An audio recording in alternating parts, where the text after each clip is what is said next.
Bismillahirrahmanirrahim. Assalamualaikum warahmatullahi wabarakatuh. Alhamdulillah alladzi hadana lihada wa ma kunna linahtadiya laula an hadana Allah. Wa ashhadu an la ilaha illallah wahdahu la syarika lah.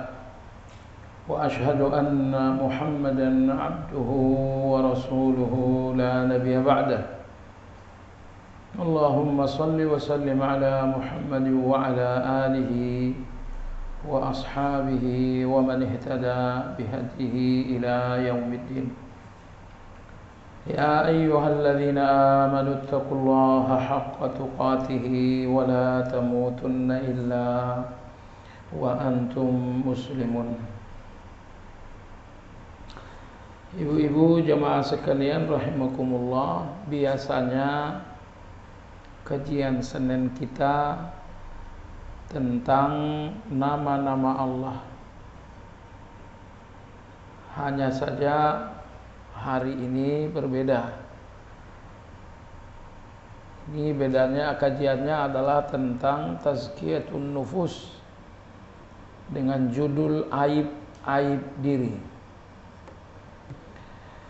Tentu kajian Asmaul Husna insyaallah tetap jalan, cuma supaya ibu tidak monoton dengan satu pembahasan, maka hari ini ada inisiatif bagus untuk kita mengkaji tema lain yang insyaallah sangat bermanfaat juga. Nah, ibu sekalian, pengertian dari aib diri adalah kelemahan-kelemahan kita dalam beragama. Kalau kelemahan-kelemahan kita dalam berdunia, itu sih tidak perlu dibahas. Lemah cari uang, ataupun lemah mengelola bisnis, enggak. Itu bukan aib diri namanya. Yang dimaksud dengan aib diri adalah kelemahan-kelemahan kita dalam beragama. Kelemahan-kelemahan yang harganya sangat mahal. Karena kelemahan-kelemahan dalam beragama ini boleh jadi harganya adalah neraka. Boleh jadi harganya kita akan kehilangan surga. Boleh jadi harganya kita nggak akan pernah merasa bahagia walau kita memiliki segalanya. Uang kita punya, kesehatan kita punya, yang kita nggak punya adalah kebahagiaan. Nah, ini salah satu harga yang mesti dibayarkan disebabkan karena kelemahan-kelemahan kita dalam beragama. Kajian kita tentang aib-aib diri ini sebetulnya bedah buku. Seorang ulama yang hidup di abad keempat bernama Imam Abu Abdurrahman As-Sulami. Beliau dijumpai oleh sejumlah orang. Mereka meminta agar sang imam berkenan menulis tentang uyubun nafs. Agar sang imam berkenan menulis tentang aib-aib manusia dalam beragama, aib-aib manusia dalam bertuhan. Nah, atas permintaan itu maka Imam Abu Abdurrahman menulis kitab Uyubun Nafs. Nah, buku ini adalah inspirasi utama kita dalam kajian ini. Memang kita tidak membedah buku itu secara utuh, kita hanya mengambil bagian-bagian terpenting saja. Kalau saya tidak salah tulis, di sini kita akan mengkaji 24 aib-aib kita dalam bertuhan dan beragama. Jemaah sekalian, orang-orang dahulu beda sekali dengan orang-orang sekarang.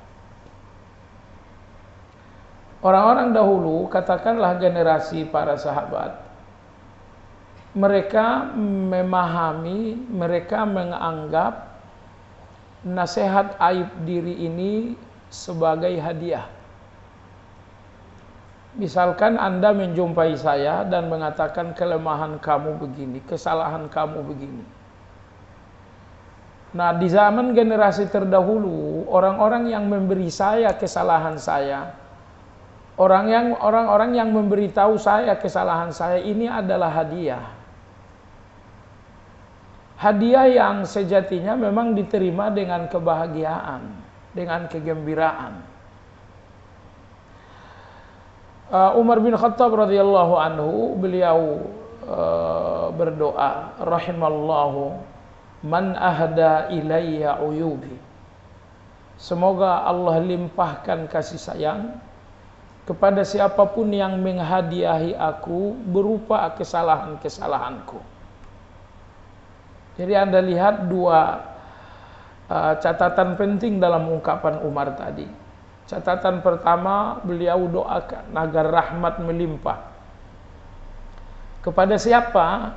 Nomor dua, kepada seseorang yang menghadiahi beliau kesalahan-kesalahan beliau.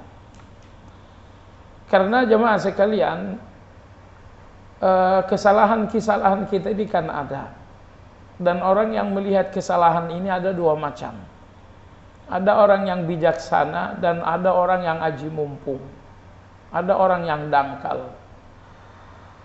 Orang-orang yang dangkal melihat kesalahan Anda akan menyebarluaskannya kemana-mana. Bahkan kelompok seperti ini kadang-kadang mencoba mencari keuntungan dengan kesalahan-kesalahan orang lain. Dan ini orang yang paling menderita nantinya. Ingat, mungkin kesalahan orang lain memberikan Anda satu peluang, memberikan Anda satu kesempatan, mungkin satu keuntungan juga. Tapi keuntungan itu akan Anda bayar dengan harga yang super mahal. Dalam agama tidak boleh kita mencari keuntungan dengan kelemahan orang lain. Ibu yang saya hormati, orang-orang yang berhati bersih, coba dengar baik-baik. Orang-orang yang berhati bersih, apabila melihat kesalahan orang lain, dia sendiri yang merasa sakit. Seolah-olah dia yang melakukan kesalahan itu. Kenapa demikian? Karena orang-orang yang berhati bersih selalu melihat orang lain seperti diri sendiri. Saya tidak melihat diri Anda beda dengan saya. Anda adalah saya adalah Anda. Maka begitu Anda melakukan kesalahan, saya ikut sakit dengan kesalahan Anda. Karena bagi saya Anda dan saya adalah sama. Imam Ibnu Qayyim rahimahullah mengatakan, orang-orang yang berhati bersih itu, apabila mereka melihat orang lain melakukan kesalahan, hati mereka sakit. Bagaimana caranya agar orang ini segera lepas dari kesalahan itu? Baik jemaah sekalian, inilah golongan pertama. Orang-orang yang melihat kesalahan Anda dan bergembira. Bergembira dengan kesalahan Anda karena mungkin kesalahan Anda ini akan menjadi keuntungan. Ini orang-orang yang sangat hina. Ini orang-orang yang sangat hina. Nomor dua, orang-orang yang melihat kesalahan Anda lalu dia merasa sakit. Dia merasa sakit. Kalau yang pertama tadi, seseorang yang melihat kesalahan Anda lalu dia gembira. Dia gembira dengan kesalahan Anda karena mungkin dia akan dapat satu keuntungan dari kesalahan Anda. Misalnya dalam satu persaingan politik misalnya, semakin saya dapatkan kekurangan lawan saya, ini akan semakin menjadi peluang bagi saya. Nah, ini cara berpolitik yang sangat nista. Ini cara berpolitik yang sangat hina. Tidak boleh berpolitik bersaingan seperti itu. Nomor dua, ibu-ibu sekalian, orang-orang yang melihat kesalahan Anda dengan rasa sakit. Dia lihat Anda nggak sholat, aduh dia gelisah sekali dengan kesalahan Anda.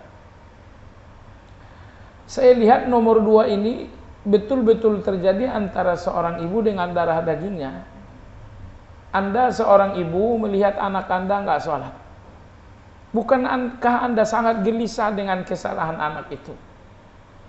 Dia sholat, dia nggak sholat, Anda secara pribadi kan tidak diuntungkan. Tapi bahwa dia nggak sholat, ketenangan Anda benar-benar hilang. Anda benar-benar gelisah, Anda benar-benar sedih. Nah, inilah golongan yang kedua ini. Nah, ibu yang saya hormati, golongan yang kedua, yakni orang-orang yang bergelisah atas kesalahan Anda, orang-orang yang sakit dengan kesalahan Anda.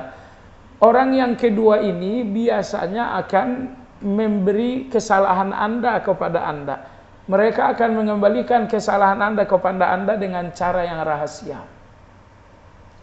bukan dengan cara yang tertutup, dengan cara yang rahasia. Misalnya Anda melakukan satu kesalahan di satu tempat. Di tempat itu dia hadir dan dia diam. Tapi setelah situasi sepi, perlahan-lahan dia datang, bicara perlahan dan dia mengatakan, tadi kamu salah loh. Begini. Ini orang sangat cerdas. Kalau Anda menyalahkan seseorang secara tertutup, dia akan mengaku. Tapi kalau Anda menyalahkan seseorang secara terbuka, dia akan membela diri. Kita ketika nyalahin orang, kita kan kesal sekali kalau yang disalahin ini justru membela diri. Tapi Anda sendiri yang salah tempat. Kalau Anda menyalahkan seseorang di tempat yang rahasia, di tempat yang tertutup, dia akan mengaku percaya itu. Tapi kalau Anda menyalahkan seseorang secara terbuka, dia akan membela diri. Ada satu contoh bagus dalam hal ini. Imam Ahmad rahimahullah. Imam Ahmad rahimahullah, suatu malam beliau mendengar muridnya loh, bukan seleting dengan dia. Beliau mendengar muridnya menyampaikan satu hadis tetapi salah. Mendengarkan muridnya menyampaikan hadis tapi salah. Apakah Anda tahu ibu-ibu, Imam Ahmad saat itu langsung bicara di depan orang? Ya tidak. Tidak. Ingat, menguasai hati seseorang lebih penting daripada menguasai argumentasi. Menguasai hati seseorang lebih penting daripada menguasai majelis. Ini rapat, ini kan majelis. Menguasai hati seseorang lebih penting daripada menguasai majelis ini. Baiklah, majelis itu selesai, kajian itu pun bubar. Jelang tengah malam, anggap jam 10, jam 11. Imam Ahmad rahimahullah mendatangi rumah muridnya. Dia ketuk pintunya. Jelang tengah malam. Sang murid tentu saja keluar karena yang datang adalah sang guru. Begitu muridnya udah datang, Imam Ahmad bicara ke telinganya langsung, nggak pakai suara. Kata Imam Ahmad, tadi kamu ngomong begini. Muridnya bilang, iya, omongan kamu salah, yang betul begini. Ya salam. Ibu yang saya hormati, kalau Anda menyampaikan kesalahan seseorang secara tertutup, Anda melakukan dua ibadah. Anda melakukan dua ibadah. Ibadah yang pertama Anda meluruskan kesalahan, ibadah yang kedua Anda menutupi aurat, Anda menutupi aib orang, Anda menutupi kekurangan orang lain. Saya mau nanya ibu sekalian, dari dua ibadah ini mana yang lebih besar? Ini saya salah nih. Nah, ibu kemudian berusaha mencari situasi rahasia untuk menegur saya. Begitu situasi rahasia ibu tegur, ibu melakukan berapa ibadah tadi? Dua ibadah. Ibadah pertama, ibu luruskan kesalahan saya. Itu ibadah ibu. Ibadah yang kedua, ibu menutupi kekurangan saya. Nah, pertanyaan saya ibu sekalian, dari dua ibadah ini mana yang lebih besar? Menutupi kekurangan orang atau meluruskan kesalahan orang? Ibu yang saya hormati, meluruskan kesalahan orang ini tidak ibadah namanya kalau Anda tidak menutupi kekurangannya. Meluruskan kesalahan orang ini tidak bernilai ibadah kalau Anda tidak menutupi, kalau Anda nggak menutupi kehormatannya. Nah, Tentu saja kecuali dalam sholat berjamaah gitu kan, imamnya salah, ya tentu saya harus meluruskan itu. Harus meluruskan itu. Imam salah, saya di belakang baca ayatnya keliru kan, saya harus luruskan. Baik, jadi kembali kepada generasi pertama tadi. Di generasi pertama, generasi para sahabat, kalau Anda meluruskan kesalahan seseorang, mereka mengatakan, kau berikan aku hadiah, yaitu kekurangan-kekuranganku. Semoga Allah limpahkan rahmat dan kasih sayang untuk kamu. Baik jemaah sekalian, Anda sudah dapat fotokopian atau apa? Ya baik, bagi yang dapat ya. Ulama kita mengatakan termasuk tanda kesengsaraan melupakan aib diri dan sibuk dengan orang lain. Ini ciri-ciri orang-orang sengsara. Ciri-ciri orang yang akan sengsara, lupa dengan aib diri, lupa dengan kesalahan dan kelemahan diri, tapi sangat sibuk dengan orang lain. Sekali lagi, ini adalah ciri-ciri kehancuran. Ini adalah tanda-tanda kesengsaraan. Kenapa tanda kesengsaraan? Ibu yang saya hormati, kekurangan Anda sangat banyak. Semua orang akan tutup mulut sepanjang Anda tutup mulut atas kekurangan orang lain. Paham? Kesalahan Anda kan sangat banyak. Kenapa orang lain tutup mulut? Karena Anda tutup mulut untuk kesalahan orang lain, maka orang lain pun tutup mulut untuk kesalahan Anda. Imam Hasanul Basri rahimahullah mengatakan, saya mengenal beberapa orang, tadinya saya nggak tahu kekurangan mereka apa. Tadinya saya nggak tahu aib-aib mereka apa. Tapi seketika mereka membicarakan aib orang lain, tiba-tiba terdengarlah aib mereka. Aib mereka pun dibicarakan orang lain juga. Jadi kehidupan sehari-hari kita ini adalah kehidupan adil. Ya, Anda akan menerima kalau Anda memberi. Anda nggak akan menerima kalau Anda nggak memberi. Artinya kalau hari ini Anda bicarakan aib seseorang, berarti Anda udah siap besok aib Anda pun akan menjadi konsumsi orang lain. Nah, itu di media-media sosial, ya, orang-orang yang aibnya terbongkar, besar kemungkinan karena mereka punya kebiasaan juga membongkar aib orang lain. Karena hidup ini adalah mengambil dan menerima, itu keadilan. Apa yang Anda ambil hari ini, sesuatu yang memang Anda lakukan terhadap orang lain. Maka dalam kaidah disebutkan, dalam hadis disebutkan oleh Nabi alaihissalatu wassalam, kama tadinu tudan. Bagaimana kamu memperlakukan, demikian kamu diperlakukan. Kama tadinu tudan. Bagaimana kamu memperlakukan, demikianlah kamu pun akan diperlakukan. Kalau Anda memperlakukan orang lain dengan baik, akan Anda dapatkan kebaikan yang lebih baik. Tapi kalau Anda memperlakukan orang lain dengan cara yang menyakitkan, Anda akan disakiti dengan yang lebih buruk. Baik. Berikutnya, jika Allah menghendaki kebaikan atas seseorang, maka Allah membuatnya melihat aib-aib diri. Ini catat juga baik-baik. Kalau Allah sedang ingin Anda menuju kebaikan, apabila Allah ingin memperbaiki seseorang, apa yang Allah lakukan? Allah membuatnya melihat aib-aib dirinya. Allah membuatnya sadar dengan kelemahan-kelemahan diri. Ini cara Allah yang pertama memperbaiki seseorang.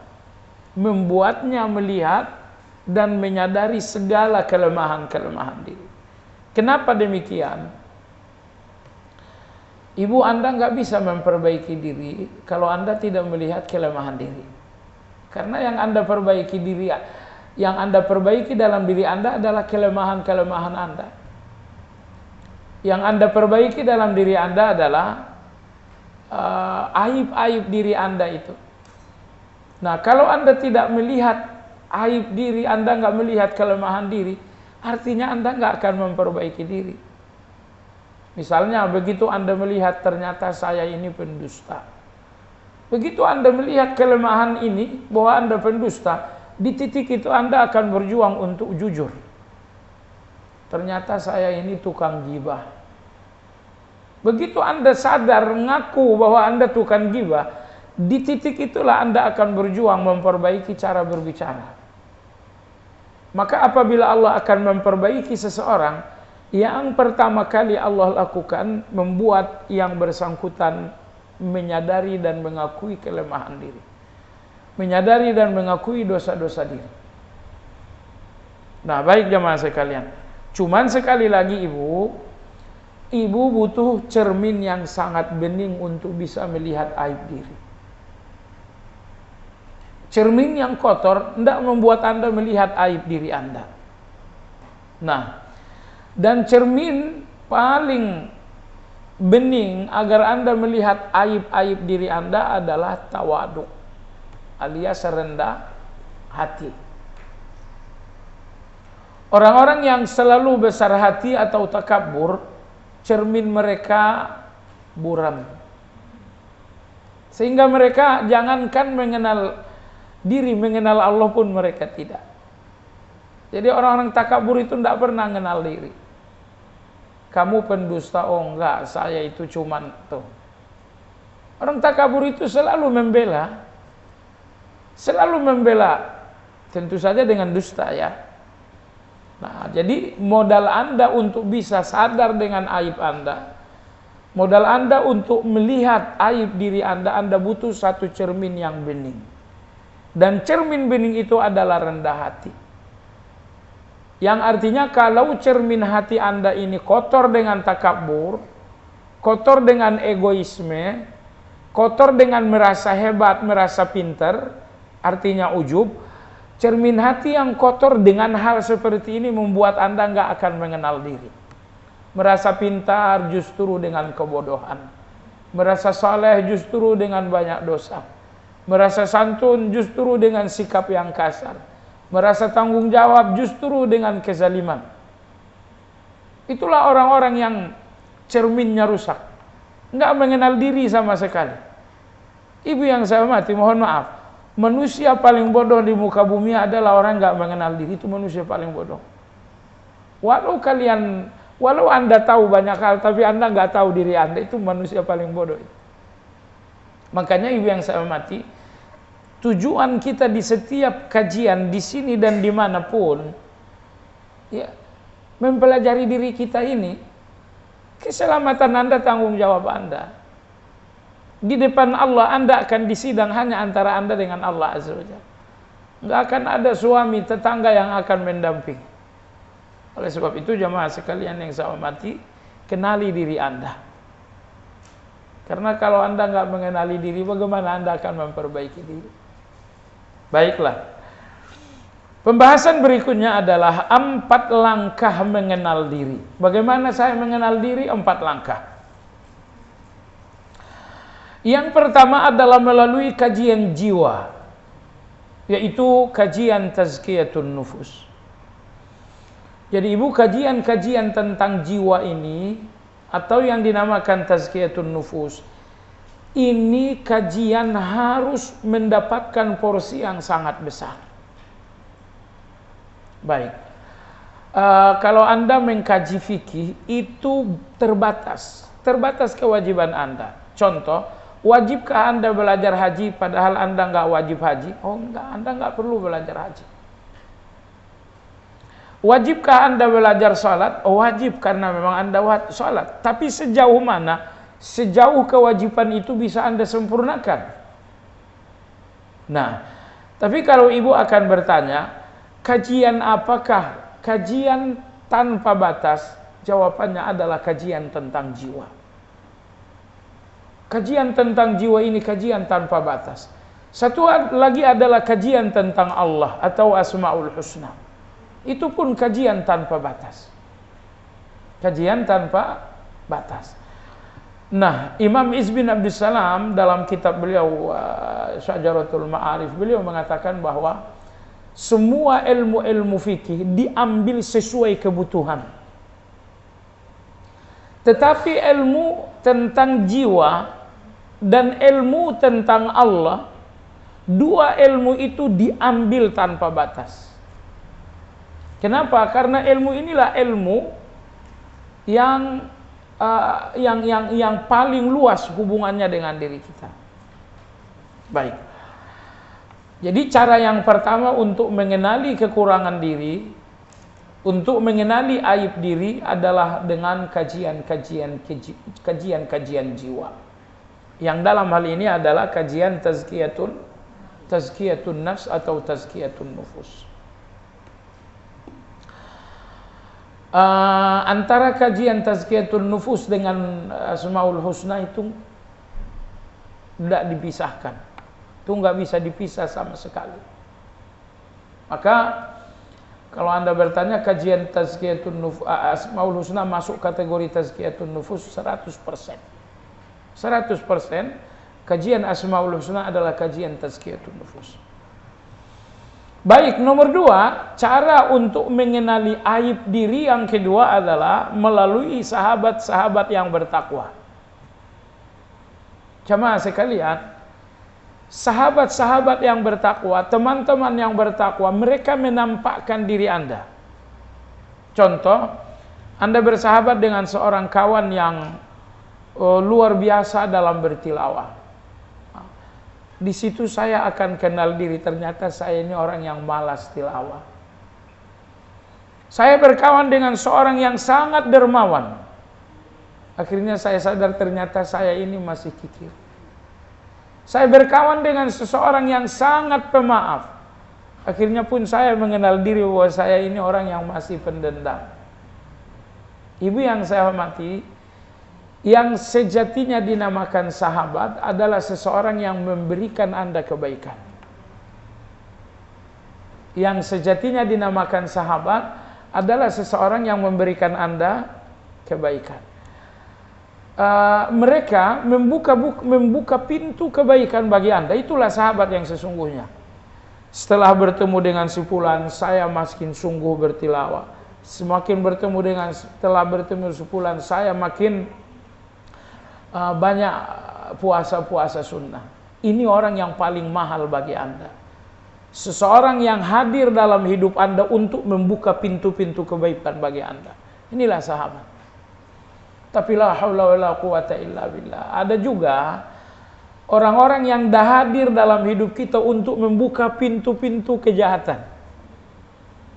Ada orang-orang yang dah hadir dan mendekati kita untuk membuka pintu-pintu kejahatan. Misalnya seorang kawan, dia telepon ngajak bicara, 1 jam kita bicara. 1 jam berbicara. Selesai bicara 1 jam, Anda pun mencoba mengevaluasi pembicaraan. Ternyata sejumlah 10 orang telah Anda gibah dalam 1 jam pembicaraan itu. 10 orang. Kadang-kadang subhanallah, ini mulut ini kalau tidak dijaga,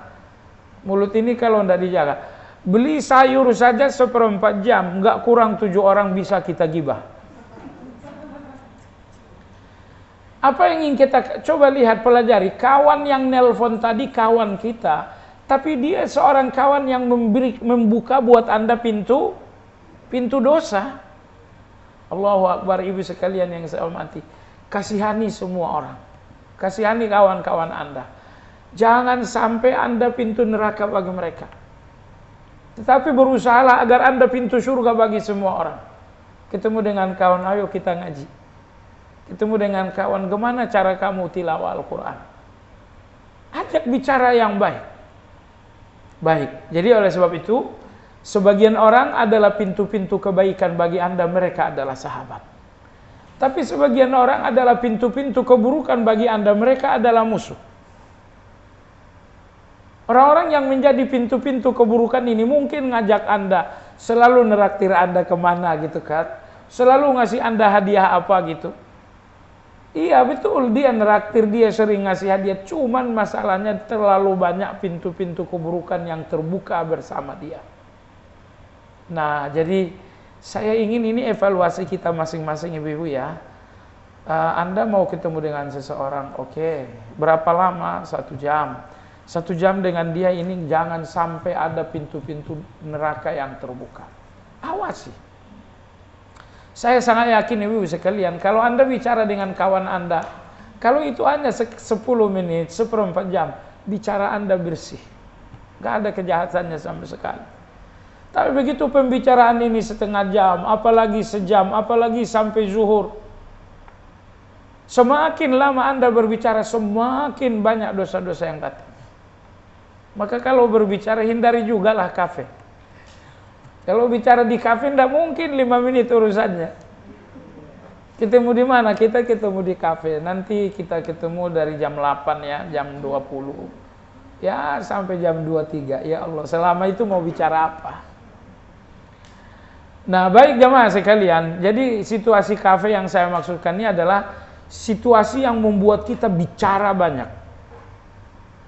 Padahal bicara banyak itu menghancurkan. Di zaman dahulu orang yang banyak bicara itu dinamakan orang yang gak tahu malu. Sekarang aja orang bicara itu justru punya kehormatan. Kalau dulu orang yang banyak bicara itu dinamakan orang yang tidak tahu malu. Ada seorang tabi'in bernama Muhammad bin Wasi'. Muhammad bin Wasi'. Ibnu Abbas radhiyallahu anhu beliau mengatakan, wahai Muhammad, seandainya kamu hidup di zaman Nabi, pasti Nabi sayang betul dengan kamu. Kenapa? Karena Muhammad bin Wasi' ini orang yang sangat kikir dalam berbicara. Dia hanya berbicara untuk mengambil manfaat atau untuk memberi manfaat. Dua saja. Kapan berbicara? Untuk mengambil manfaat atau untuk memberi manfaat. Sehingga kalau tidak ada manfaat yang diberi atau tidak ada manfaat yang harus diambil, Muhammad bin Wasi' ini tidak pernah berbicara. Abu Bakar radhiyallahu anhu, beliau sering sekali mengkulum kerikil. Untuk apa? Untuk mengingatkan diri, mulut, jaga mulut, jangan banyak berbicara. Ya Allah, ibu sekalian, satu hadis ya dari Anas bin Malik, ini Anda pahami baik-baik. Nabi kita kan punya istri, masing-masing punya keistimewaan. Di antara istri, ibu sekalian, ini 2 hari ini suara saya hilang, saya nggak tahu nyarinya di mana. Jadi ibu tolong sabar-sabar dikit lah kalau suaranya nggak kencang. Ini mungkin kajian malam libur juga ini. Anas radhiyallahu anhu bercerita. Jadi Anda tahu bahwa dari banyak istri Nabi kita yang paling cantik secara wajah adalah Sofiyah radhiyallahu anha. Sofiyah radhiyallahu anha. Beliau berdarah Yahudi. Ya, beliau berdarah Yahudi. Tapi Allah itu kan adil. Tidak pernah Allah memberikan kelebihan 100% kepada seseorang. Nah, Allah berikan wajah yang benar-benar purnama terhadap Sofia, tapi tubuhnya tidak terlalu semampai. Artinya Sofia ini kategori orang yang agak pendek. Aisyah radhiyallahu anha mengatakan, ya Rasulullah, semua orang bilang Sofia itu cakap, kulitnya, hidungnya, matanya, semua orang bilang cakap, padahal enggak, dia enggak ngomong, padahal begini doang.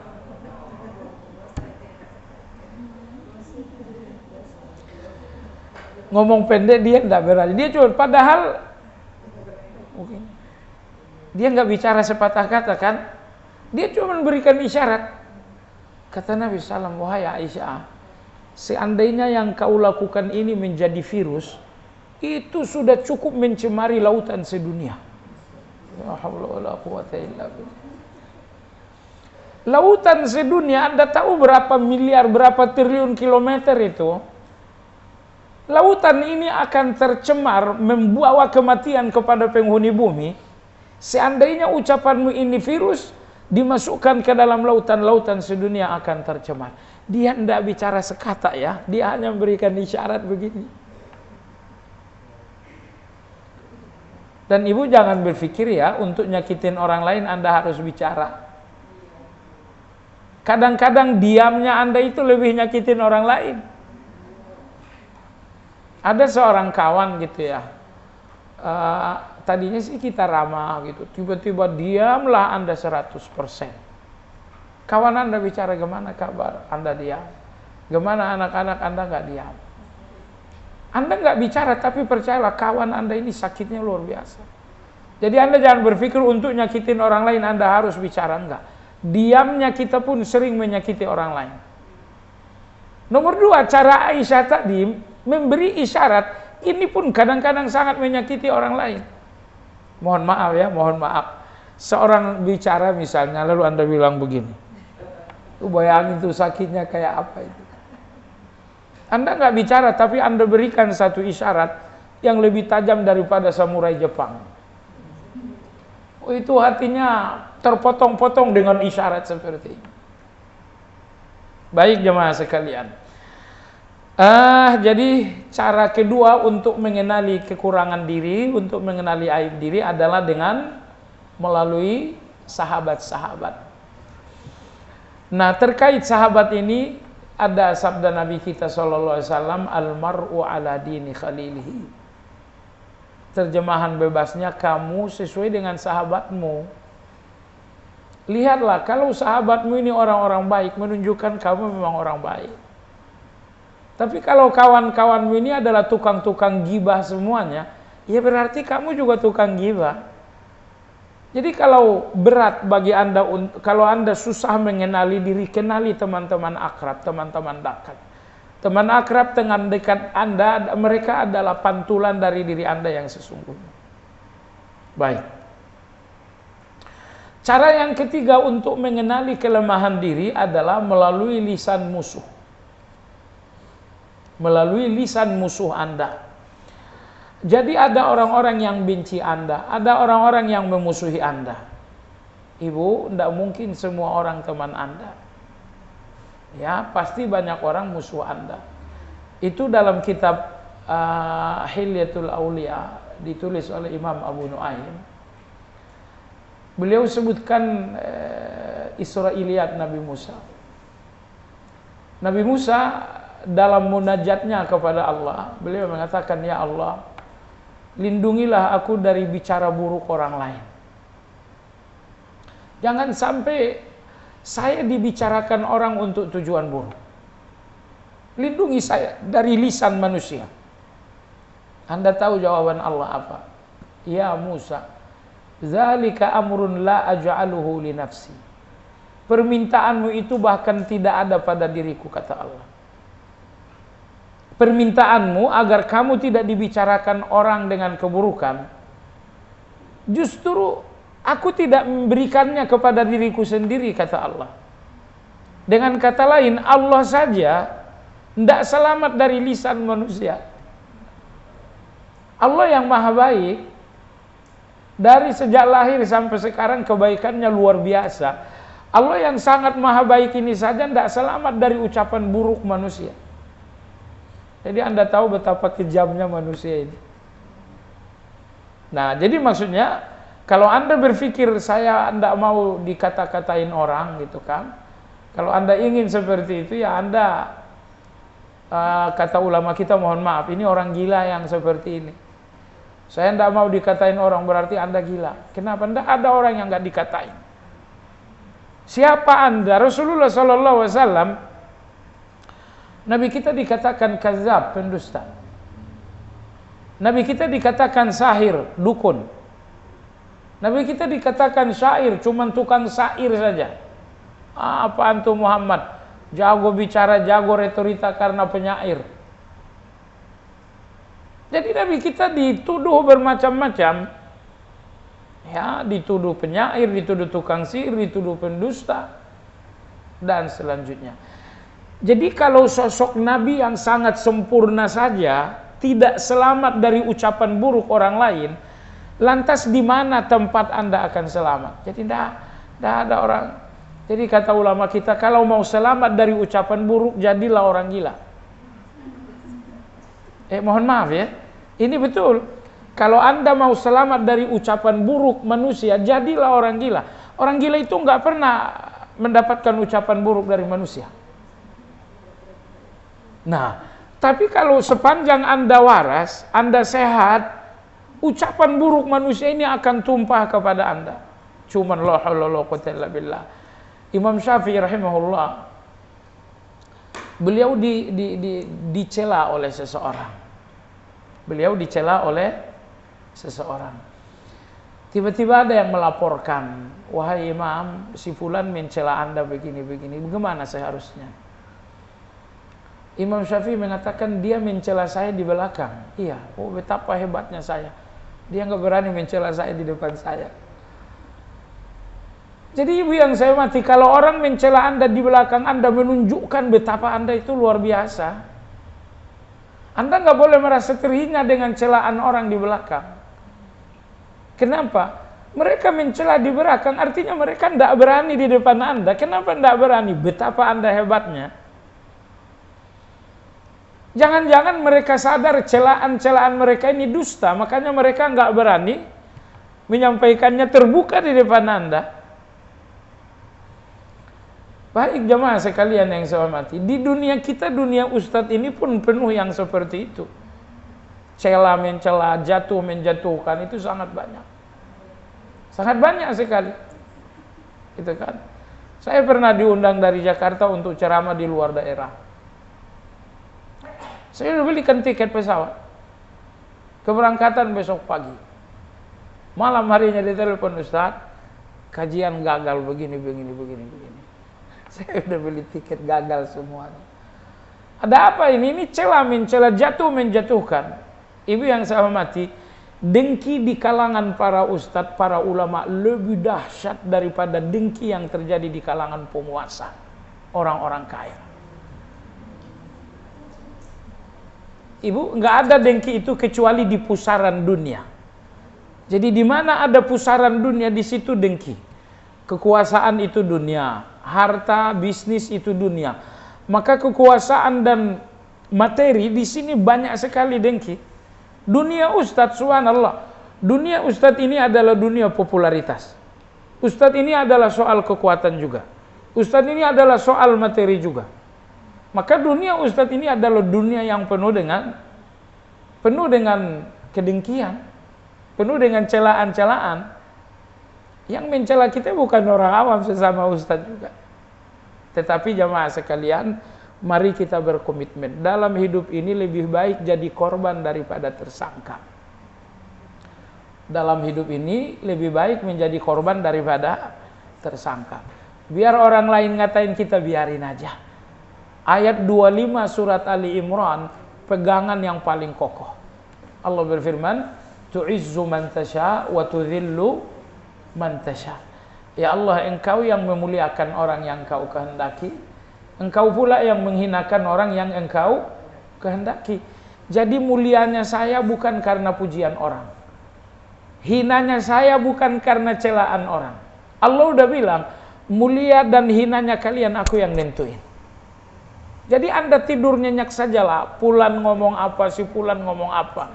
Celaan manusia nggak akan membuat Anda hina, pujian manusia pun nggak akan membuat Anda mulia. Kenapa? Mulia Anda di tangan Allah, hina Anda di tangan Allah Subhanahu wa taala.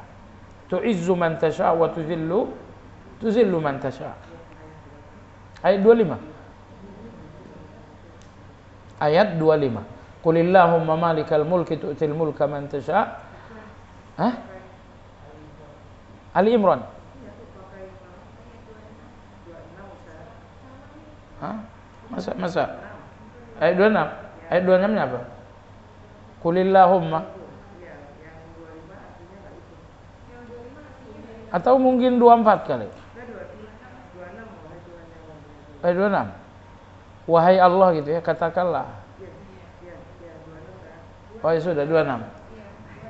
26 Qulillahumma malikal mulki tu'til mulka man tasha wa tanzi'ul mulka mimman tasha, terus tu'izzu man tasha wa tudhillu man tasha.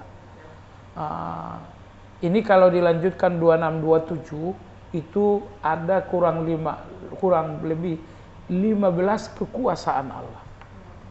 ke-15 ini nggak ada dalam kemampuan manusia.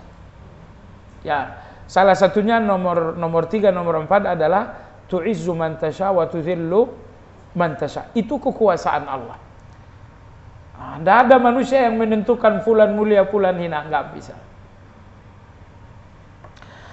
Baiklah, ibu yang saya hormati, musuh Anda ini orang yang seharusnya dapat gaji banyak dari Anda. Kenapa? Karena musuh inilah yang siang, malam, pagi, sore terus menerus mencari kesalahan. Sebetulnya Anda perlu memberikan hadiah kepada musuh ini bukan karena dia mencela Anda, tapi karena dia memberikan Anda kebaikan. Iya kan? Musuh saya mencela saya. Nanti kan di akhirat kebaikannya akan saya ambil. Betul tidak? Begitu kata Nabi SAW. Bahwa orang yang, makanya ulama kita berpesan, kalau kamu melihat orang yang sungguh-sungguh beribadah, tapi sungguh-sungguh juga mencela orang lain, ketahuilah bahwa dia tidak beribadah untuk dirinya, dia beribadah untuk orang lain. Jadi kalau Anda ingin memiliki ibadah Anda, stop, jangan cela dan gibah orang lain. Tapi kalau memang Anda ingin beribadah untuk orang lain, ya sudah, silakan gibah, silakan cela. Dengan gibah, dengan cela, ibadah-ibadah ini nanti akan tertransfer untuk orang lain.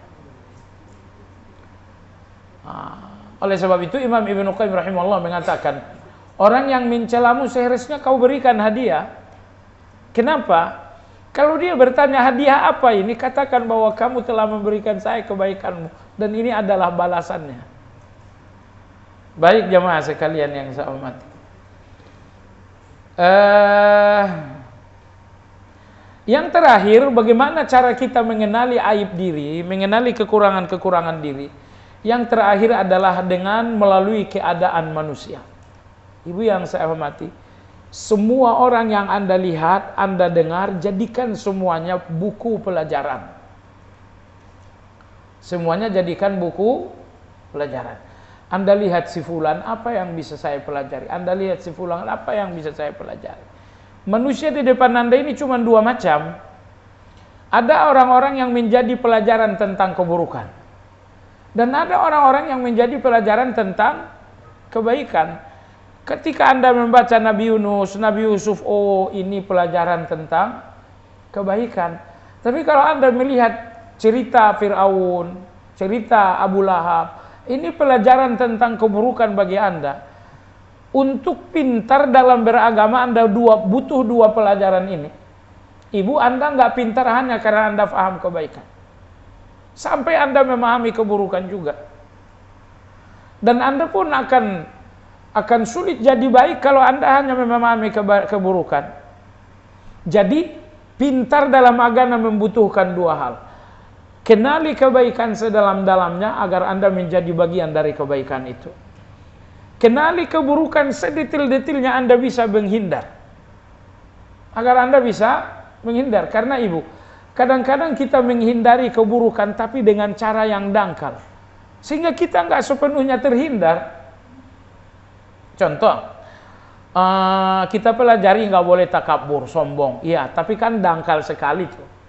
Dangkal sekali kalau mengatakan nggak boleh sombong, nggak boleh takabur. Iya. Sekarang seluk-beluk sombong itu apa? Anda harus tahu juga. Jadi saya kasih contoh misalnya, saya dengar kajian gitu ya. Dulu saya tinggal di satu tempat, dari rumah tinggal saya ada musola. Jadi sekali seminggu ada kajian ibu-ibu. Nah, kajian ini kan mestinya speakernya di dalam aja. Karena yang mendengarkan di dalam. Kalau di luar ya ada orang sakit, ada orang yang datang tamu, kan nggak perlu speaker keluar juga. Tapi kajian ini speakernya keluar. Jadi sambil tidur siang saya suka dengar juga. Cuman kasihan ustaz yang ceramah itu. Semua pelajaran-pelajaran dia dan keluarganya saja yang jadi contoh. Paham maksudnya? Saya bilang, ibu-ibu sekalian, kalau bangun tengah malam ya bangunin suami, bangunin juga anak-anak. kita di rumah juga begitu. Nah, bagian pertamanya itu bagus, tapi bagian yang kedua ini tipek ini. Karena ternyata tujuan kamu bukan untuk memperkenalkan kebaikan, tapi untuk menunjukkan bahwa kamu orang baik. Tidak usah diri kita ini contoh untuk orang lain, kasihan orang lain. Kalau Anda ingin kasih contoh kepada orang lain, kasih mereka contoh yang sempurna. Rasulullah begini loh, Abu Bakar begini loh. Kalau kamu jangan, saya ini contoh, bisa contoh dalam 2 masalah. Dalam 2000 masalah saya ini bukan contoh. Jadi maksud saya apa ibu-ibu sekalian yang saya hormati? Orang tadi ini dangkal sekali memahami takabur, sehingga ketika menjadikan dirinya sebagai contoh, soal tilawat contohnya seperti saya, soal sholat malam contohnya keluarga saya, anak-anak saya kalau mau pergi sekolah selalu saya titipin uang supaya mereka bersedekah, contohnya saya lagi. Anda tahu nggak, ketika Anda, keluarga Anda, anak-anak itu yang selalu jadi contoh bagi orang lain, Anda tidak sedang membesarkan Allah, Anda sedang membesarkan keluarga Anda. Nah, tapi terus terang si fulan ini nggak sadar, dia nggak sadar bahwa dia telah jatuh ke dalam salah satu cabang takabur. Nah, jadi makanya saya katakan tadi, kenali keburukan sedalam-dalamnya. Karena keburukan itu bercabang-cabang. Mungkin Anda selamat dari satu cabang keburukan, tapi Anda kemudian jatuh pada cabang yang lain. Nah, jadi oleh sebab itu, semua manusia dalam kehidupan kita ini cuma 2. Ada orang yang menjadi contoh kebaikan, dan ada orang yang menjadi contoh keburukan. Nah, kalau Anda ingin mengenali diri, pelajari semua manusia. Jangan jadikan manusia ini hanya pembicaraan Anda saja. Si fulan begini, si fulan begini. Kalau manusia ini hanya untuk pembicaraan Anda, nggak belajar. Tetapi analisa, pelajari. Si fulan ini keluarganya begini, berarti begini, begini. Oh, saya dapat pelajaran. Si fulan begini, begini, begini. Oh, saya dapat pelajaran. Anda naik motor, naik kendaraan saja di jalan raya, sejumlah orang yang mengendaraan itu pelajaran bagi Anda. Ada orang yang mengendara lalu kemudian habis-habisan klakson. Bagi dia nyaman klakson ini, tapi bagi orang lain, oh ini pelajaran bagi saya. Klakson itu tidak perlu dibunyikan dengan cara begini. Tahu-tahu Anda naik kendaraan begini, tiba-tiba Anda serobot jalur orang lain. Oh ini pelajaran, ternyata serakah itu bukan soal uang. Soal jalur kendaraan pun serakah itu terjadi. Karena inti dari serakah adalah mengambil hak orang lain. Itu definisi serakah. Anda ambil hak orang lain, Anda serakah namanya. Jadi jangan sempit-sempit amat ya. Serakah itu soal uang, tidak. Dimanapun ada hak orang lain yang Anda ambil, itu serakah namanya. Ini jalan orang lain. Oke, Anda ambil, serakah namanya. Kecuali kalau kosong berarti nggak ada yang punya. Ini gang ini kosong, nggak ada yang lewat. Kalau nggak ada yang lewat berarti cuma ada yang lewat, berarti Anda yang berhak, Anda yang lewat. Tapi bahwa kita sama-sama lewat bersama, dia punya hak, saya punya hak. Maka jamaah sekalian yang saya hormati, banyak sekali pelajaran itu. Semua orang ada lihat adalah pelajaran. Sayangnya kita lebih banyak bicara, sehingga sedikit kita belajar. Tipe-tipe pembelajar itu ibu-ibu sekalian adalah tipe-tipe yang tidak banyak bicara. Dan sebaliknya tipe-tipe yang banyak bicara, yang begini nih, yang tipe-tipe pembicara ini adalah orang-orang yang nggak banyak belajar. Ya, ternyata kalau orang banyak belajar itu analisanya itu tumpul, pikirannya tuh lemah. Sedikitlah bicara dan itu akan membuat Anda lebih banyak belajar. Baik, ini 4 cara untuk mengenali aib diri.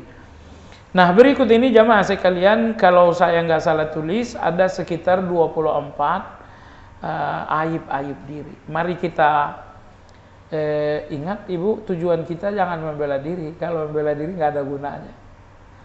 Orang baik itu adalah orang yang selalu mengaku kesalahan. Kamu berdusta, tidak usah buru-buru membela. Dalam hal ini kamu nggak dusta, tapi kan dalam hal lain juga kamu dusta. Nah, baik. Aib diri kita yang pertama, ibu-ibu sekalian, bahwa kita sangat yakin dengan keselamatan justru dengan dosa yang berlimpah. Ini aib yang pertama. Ibu pernah nggak gitu ya, satu malam bangun gelisah, menangis soal keselamatan Anda di akhirat, keselamatan Anda di depan Allah? Pernahkah ini gelisah Anda membuat Anda nggak bisa tidur, membuat Anda menangis di depan, ya Allah, bagaimana keselamatanku ya Allah? Pernahkah itu terjadi?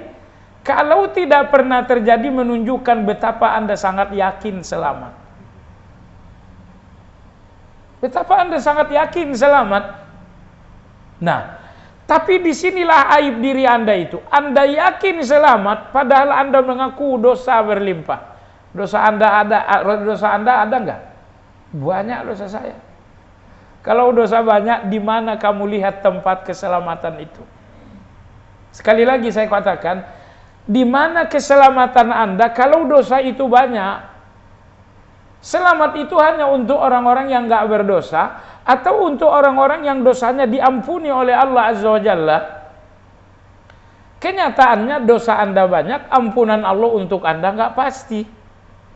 Nggak pasti bagaimana? Ibu, satu dosa yang terus terulang-ulang menunjukkan ini tidak diampuni. Dosa yang terus terulang-ulang, ini dosa yang nggak diampuni. Karena dosa yang telah diampuni itu pasti berhenti. Terus terang aja, dosa Anda yang nggak diampuni sama dengan saya juga. Apa itu? Dosa gibah kita belum diampuni, Ibu. Karena masih jalan. Masih jalan dosa yang satu ini. Hati-hati juga lah dengan kawan-kawan yang punya koleksi gibah yang banyak. Karena ada orang-orang koleksi gibahnya banyak banget. Bicara soal politik koleksinya banyak. Bicara soal dunia artis koleksinya banyak. Dan la haula wala quwata illa ya haula wala quwata illa billah. Jadi saya lihat gini Ibu ya. Ada manusia-manusia yang sangat berkah. Yaitu orang-orang yang membicarakan, mereka hanya membicarakan kebaikan. Ya Allah, ini orang-orang berkah ini. Orang-orang membicarakan mereka berarti membicarakan kebaikan. Contohnya, Anda bicara Nabi, yang dibicarakan itu pasti kebaikan. Anda bicara tentang Abu Bakar, yang dibicarakan itu pasti kebaikan. Anda bicara tentang Imam Syafi'i, itu yang dibicarakan itu pasti kebaikan. Inilah orang-orang yang berkah itu. Tapi ada orang-orang tertentu, kalau dibicarain itu pasti keburukan. Misalnya Anda bicara soal artis misalnya, Anda bicara pejabat misalnya, Anda bicara orang kaya misalnya. Ini orang-orang ini dibicarakan selalu dalam judul-judul keburukan. Kamu tahu artis fulan, orangnya mah sombong tuh kan. Kamu tahu miliuner fulan, konglomerat fulan, saya tahu, tapi orangnya mah begini. Manusia ini enggak, ya lidah tak bertulang lah kata manusia. Cuman pelajaran aja bagi kita, bahwa ada orang-orang membicarakan mereka berarti membicarakan kebaikan. Inilah orang-orang berkah itu. Tapi ada orang-orang membicarakan nama mereka justru membicarakan keburukan. Subhanallah. Di antara doa Nabi Ibrahim alaihissalam, beliau meminta agar nama beliau menjadi sanjungan, tapi nanti setelah saya pergi. Ya. Anda kalau mau doa, boleh juga baca doanya itu. Doa Nabi siapa tadi? Hah? Nabi Ibrahim alaihissalam. Asy-Syu'ara ayat 84. Asy-Syu'ara ayat 84. Asy-Syu'ara ayat 84. Di situ Nabi Ibrahim berdoa, waj'al li lisana sidqin fil akhirin. Ya Allah, berikanlah aku ucapan-ucapan atau pujian-pujian yang jujur. Fil akhirin, tapi nanti setelah saya pergi. Kalau dalam hidup seperti ini, ya Allah, tidak perlu saya dipuji. Tapi setelah saya pergi, berikanlah saya pujian-pujian yang jujur. Baik. Kita kembali ke tema kita. Inilah aib kita yang pertama. Inilah kelemahan kita yang pertama. Kita sangat yakin dengan keselamatan kita di depan Allah. Sangat yakin dengan keselamatan kita di depan Allah. Buktinya tidak pernah kita nangis, tidak pernah kita gelisah, tidak pernah kita sedih. Di pengadilan dunia ini Anda lihat bagaimana sulitnya untuk selamat. Ini si fulan dilaporkan di pengadilan. Betapa sulitnya dia selamat hanya dengan satu laporan. Habis uang bermiliar-miliar hanya untuk melepaskan diri dari satu laporan saja. Itu pengadilan dunia. Dan itu untuk satu kesalahan.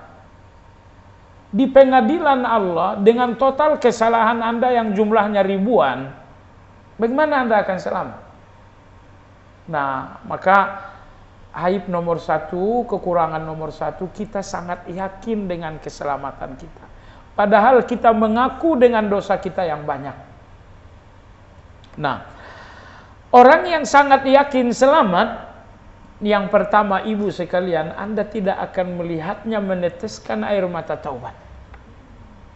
Anda tidak akan melihat dirinya berdoa di depan Allah untuk selamat. Jadi air mata taubat ini tidak menetes sama sekali kalau Anda sudah sangat yakin selamat. Ya, padahal kalau Anda menangis, kalau Anda bertaubat, di titik itu Anda akan selamat. Nah, jadi dari aib yang pertama ini kita akan jatuh pada kesalahan. Sangat yakin Anda selamat menunjukkan Anda akan lemah dalam bertaubat. Sangat yakin Anda selamat menunjukkan Anda bukan akan sangat lemah dalam ketaatan. Salat Anda akan lemah, tilawah Anda akan lemah, salat malam Anda lemah, sedekah Anda, semua kebaikan-kebaikan akan menjadi kelemahan karena Anda sangat yakin selamat. Tapi kalau Anda tidak yakin diri Anda selamat, makanya Anda sungguh-sungguh salat, sehingga Anda sungguh-sungguh istighfar, Anda sungguh-sungguh bersedekah. Jadi kelemahan kita dalam ketaatan karena kita sangat yakin dengan keselamatan. Seandainya kita tidak terlalu yakin dengan keselamatan, niscaya kita akan bersungguh-sungguh dalam ketaatan. Kalau Anda bertanya, apakah itu berarti saya suudzon? Misalnya, saya ini belum tentu selamat. Apakah itu suudzon? Bukan suudzon. Itulah kenyataan diri Anda. Suudzon itu kan berprasangka buruk padahal baik, gitu kan? Itulah suudzon. Saya tuduh fulan berdusta padahal jujur. Suudzon itu berprasangka buruk padahal baik. Tapi prasangka buruk Anda terhadap diri Anda itu fakta, jadi bukan prasangka buruk. Jangan-jangan di depan Allah saya nggak selamat. Anda nggak suudzon. Memang nyatanya Anda nggak selamat. Jangan-jangan. Jangan-jangan saya masuk neraka. Anda tidak suudzon karena memang sebab-sebab neraka itu ada dalam diri kita. Mulut kita banyak dustanya, banyak gibahnya, namimahnya juga banyak. Tahu maksud namimah? Namimah itu adu domba. Adu domba. Mestinya kalau Anda tahu kesalahan orang, Anda diberitahu kesalahan orang lain, sudah jadikanlah mulut Anda itu berangkas. Kesalahan orang ini di sini saja. Tidak boleh keluar lagi. Tapi sebagian orang enggak. Koleksi. Ada kesalahan orang lain sampai ke dia, udah itu akan sampai kepada 10 orang lain. Itu namimah namanya. Baik jemaah sekalian. Jadi aib diri yang pertama, sangat yakin dengan keselamatan. Makanya kita lemah dalam ketaatan. Makanya kita lemah di dalam taubat. Makanya kita lemah dalam berbagai kebaikan-kebaikan. Karena kita sayang yakin dengan selamat. Seandainya kita nggak terlalu yakin dengan keselamatan, akan sungguh-sungguhlah kita beramal. Akan sungguh-sungguhlah kita melakukan kebaikan. Di setiap pintu-pintu kebaikan, kita akan betul-betul bersungguh-sungguh. 2 hari lalu, saya dengar kisah seorang bernama Muhammad Asyahid. Saya berpikir orang seperti ini masih, Masya Allah, orang-orang aneh, orang-orang unik, orang-orang hebat itu masih banyak. Beliau mengatakan di musim liburan, saya pergi ke Madinah. Saya pikir di Madinah lah terbaik untuk hari liburan. Dia liburan di Madinah ya mungkin 2 minggu lebih. Saya mengambil posisi di pintu dekat Baki, dekat dengan hotel saya.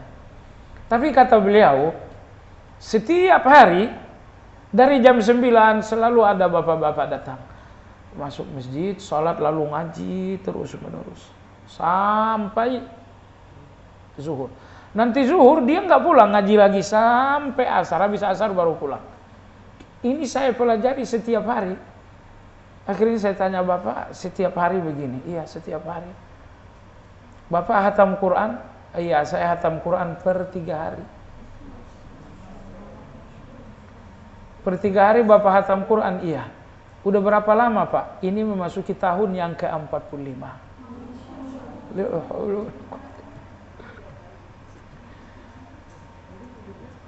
Ini tahun ke-45, dia hatam Quran per 3 hari. Kenapa dia bisa?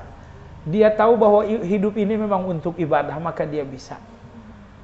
Kalau kita kan hidup kita banyak untuk main, banyak untuk...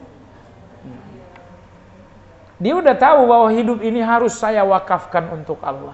Waktu ini harus saya wakafkan untuk Allah. Jadi per 3 hari dia hatam Quran. Dan ini bukan sebulan. Ini sudah memasuki tahun ke-45. Jadi pada akhirnya memang ibu, kalau Anda nggak mengorbankan dunia, Anda nggak banyak dapat akhirat. Kalau Anda nggak banyak mengorbankan manusia, Anda nggak akan banyak mendapatkan Allah. Ini nih Anda datang kajian ini karena Anda korbankan ke mall, karena Anda korbankan ke sana, Anda korbankan. Akhirnya Anda hadir dalam kebaikan ini. Tapi kalau sekiranya misalnya Anda nggak mau mengorbankan dunia, nggak mau mengorbankan A, B, D, percayalah, Anda tidak hadir di banyak kebaikan kalau Anda nggak berani berkorban. Nah, laki-laki yang saya ceritakan itu sama dengan kita. Dia pun punya keinginan jalan-jalan di mall. Dia pun punya keinginan jalan-jalan ke shopping. Dia punya keinginan itu. Tapi laki-laki ini sadar kalau tidak ada yang dikorbankan, nggak akan ada yang diambil. Anda kalau mau ngambil harus rela berkorban. Seberapa banyak Anda berkorban, seberapa banyak itu Anda mengambil. Maka ibu sekalian yang saya hormati, tolong dengar. Kalau keinginan Anda masuk surga, kalau keinginan Anda besar masuk surga, berikanlah waktu yang lebih besar lagi untuk surga itu. Sekali lagi, kalau keinginan Anda besar untuk masuk surga, maka berikan surga itu waktu yang lebih besar. Tapi keinginan Anda masuk surga, keinginan besar dengan waktu kecil yang Anda berikan ke surga, ya Allah, ini bukan keinginan. Ini apa namanya? Ngigau. Anda sedang ngigau sekarang. Jadi kalau Anda ngigau dalam tidur, oke, ngigaunya sambil bangun. Keinginan besar masuk surga, tapi dengan waktu yang kecil. Itu nggak ketemu ibu sekalian yang saya hormati. Jadi bahwa Anda punya keinginan besar ke surga, berarti Anda siap memberikan waktu yang besar untuk surga. 24 jam, kalau cuma sholat 5 waktu saja itu setengah jam doang. Usia Anda sehari semalam 24 jam. Nah, dari 24 jam ini, waktu yang Anda sisihkan untuk surga itu setengah jam doang.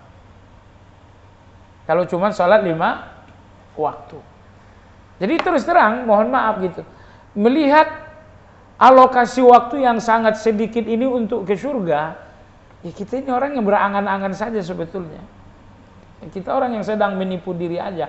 Artinya Anda juga sadar kok kalau Anda nggak sungguh-sungguh masuk surga. Mau masuk surga tapi hanya, ya Allah, gaji 4 juta sebulan saja, berapa waktu Anda berikan untuk dapatkan gaji 4 juta itu? Anda lihat pekerja-pekerja gitu kan, kawan-kawan kita yang jadi karyawan. Gaji UMR misalnya 4 juta, 5 juta, dan itu dia berikan waktu. Dari jam 8 pagi sampai jam 5 sore. Itu waktu yang didapatkan untuk 5 juta UMR itu. Surga bagaimana dengan surga? Jadi jemaah sekalian ya Allah, kita ini parah sebetulnya. Tapi kalau kita mengkaji, kita sangat parah sekali. Baiklah jemaah sekalian, Jadi Anda sudah lihat betapa banyak keburukan yang terjadi dengan aib yang pertama. Begitu Anda sangat yakin dengan keselamatan, Anda akan lemah bertaubat, Anda akan lemah berbuat baik. Siang Anda adalah untuk hura-hura, malam Anda untuk tidur nyenyak. Kenapa? Tidak ada gelisah yang membuat Anda mengurangi hura-hura. Tidak ada gelisah yang membuat Anda mengurangi tidur malam. Baik. Iya, aib diri kita yang kedua, sering menyandarkan ujian kepada manusia. Sering menyandarkan ujian kepada manusia. Nah, ibu yang saya hormati, kata Nabi kita begini, idza ahabballahu abdan ibtalahu. Kalau Allah sayang dengan seseorang, Allah akan mengujinya. Kalau Allah sayang, cinta dengan seseorang, maka Allah akan mengujinya. Ibu yang saya hormati, Allah itu bijaksana. Allah maha bijaksana, sehingga Allah akan memberikan Anda ujian yang pas untuk Anda. Allah nggak memberikan Anda ujian yang nggak pas. Tidak mungkin anak SD diuji dengan ujian anak SMP. Tidak mungkin. Ujian itu selalu disesuaikan dengan yang bersangkutan. Baik. Nabi Ibrahim alaihissalam lama dalam pernikahan, tidak ada anak, akhirnya lahirlah Ismail setelah kurang lebih 80 tahun. Maka Nabi Ibrahim menumpahkan cinta yang luar biasa kepada Ismail. Ini kelemahan. Ini kelemahan Nabi Ibrahim. Bahwa cinta untuk Ismail tumpah. Sangat banyak. Berlebihan. Ini kelemahan. Ini kelemahan. Di titik kelemahan ini datanglah ujian. Wahai Ibrahim, sembelih Ismail. Sembelih Ismail. Baik. Dari sekian banyak anak, ada satu anak yang betul-betul dapat perlakuan istimewa dan kasih sayang khusus dari sang ayahanda Yakub. Siapa itu? Yusuf. Yusuf alaihi salam menjadi perhatian istimewa dari sang ayah, sehingga anak-anak yang lain memang merasa dinomorduakan. Nah, jadi cinta terhadap Yusuf ini berlebihan. Akhirnya datanglah ujian. Hilanglah Nabi Yusuf alaihissalam. Jadi maksudnya ibu-ibu sekalian, ujian-ujian kita datang selalu di titik-titik kelemahan dan di titik-titik kekeliruan. Di titik mana kita keliru, dari situ datang ujian. Supaya kita nggak keliru lagi, di titik mana kita punya kelemahan, di situ akan datang ujian agar kita tidak lemah lagi. Nah, jadi Allah nggak menguji Anda di titik kekuatan Anda. Nggak ada gunanya ujian untuk kekuatan Anda. Ujian itu perlu untuk kelemahan Anda agar Anda menjadi kuat. Ujian itu perlu untuk kesalahan Anda agar Anda belajar dan menjadi benar. Baik. Nah, jadi apabila Allah ingin mencintai seseorang, Allah berikan ujian. Ya, ujian itu seperti ibu rasakan sendiri. Pahit ujian itu. Menangis kita dalam ujian itu. Mungkin 2-3 tahun hati kita berdarah-darah dengan ujian itu. Ujian itu memang sakit. Tapi bagaimanapun, Allah mencintai hambanya melalui ujian. Anda tahu kenapa? Saya berikan 2 alasan. Alasan pertama tadi, Allah ingin memberikan Anda kekuatan, maka Allah berikan ujian. Allah berikan ujian dalam kelemahan Anda. Allah ingin agar Anda tidak salah lagi, maka Allah berikan ujian dalam kesalahan Anda agar tidak terulang lagi. Orang yang paling minim salahnya adalah orang yang selalu diuji-uji oleh dengan kesalahan itu. Baik. Nomor 2. Kenapa Allah mencintai dengan ujian? La haula wala quwata illa billah. Nomor 2, ibu yang saya hormati. bahwa ujian selalu mengembalikan manusia kepada Allah. Ujian itu mengembalikan Anda kepada Allah. Maka Allah mencintai manusia dengan ujian. Maksudnya apa? Maksudnya begini. Anda kalau sudah disakitin orang lain dan pintu-pintu pengadilan ini terlalu berat bagi Anda kemana? Anda akan bersimpu di depan Allah. Anda akan berdoa, ya Allah, anni maghlubun fantasir, aku telah kalah, berikan pertolonganmu. Di waktu sujud Anda berdoa, jelang salam Anda berdoa, tengah malam bangun Anda ingat, sakit hati, akhirnya Anda sholat dan mengadu lagi kepada Allah. Jadi coba lihat betapa intensnya Anda mengadu kepada Allah begitu datang ujian. Jadi kalau tidak ada ujian Anda nggak pernah mengadu. Ibu, sangat berbeda orang yang berdoa dan orang yang mengadu. Berbeda orang yang berdoa dengan orang yang mengadu. Orang yang mengadu ini lebih dekat dengan Allah daripada orang yang berdoa. Misalnya Anda berdoa, ya Allah berikan aku sehat, ya Allah berikan aku harta, ya Allah berikan anak-anakku ketaatan. Doa Anda ini ibadah yang sangat agung betul, tapi berbeda dengan mengadu. Ada apa? Di dalam mengadu artinya Anda sudah melepaskan kekuatan. Ya Allah, tidak ada kekuatan orang untuk menolongku. Bahkan aku pun gak punya kekuatan untuk menolongku. Pertolonganku hanya ada dalam kekuatanmu. La haula wa la quwata illa billah. Jadi orang yang mengadu ini adalah orang yang betul-betul telah sampai ke titik terendah. Gak ada daya, gak ada kekuatan, gak ada harta, gak ada jabatan. Di situ Anda mengadu kepada Allah Azza wa Jalla. Ya. Nah, pertanyaan ibu sekalian, ibu baik-baik begini cuma ada doa dan tidak ada pengaduan. Tidak ada pengaduan. Tapi begitu datang ujian, disitulah saatnya Anda akan mengadu. Dan saya lihat, Masya Allah, Allah itu memang bijaksana banget ya. Begini, Anda semua Allah berikan kekuatan-kekuatan kecil.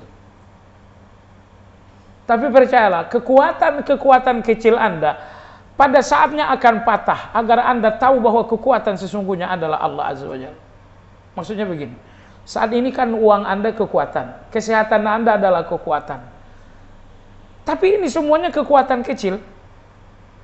Besok ketika terjadi misalnya sakit yang sangat parah, uang ini kan tidak bisa mengembalikan sehat itu. Saat ini Anda sakit apa kamu pilih? Dengan uang beli Paramek jadi sehat Anda. Tapi jemaah sekalian, Allah ingin katakan kepada kita, uang kalian itu kekuatan yang sangat kecil. Apabila Allah datangkan penyakit, ini kamu saya berikan penyakit yang sangat berbahaya. Uang banyak, tabungan saya masih 271 triliun.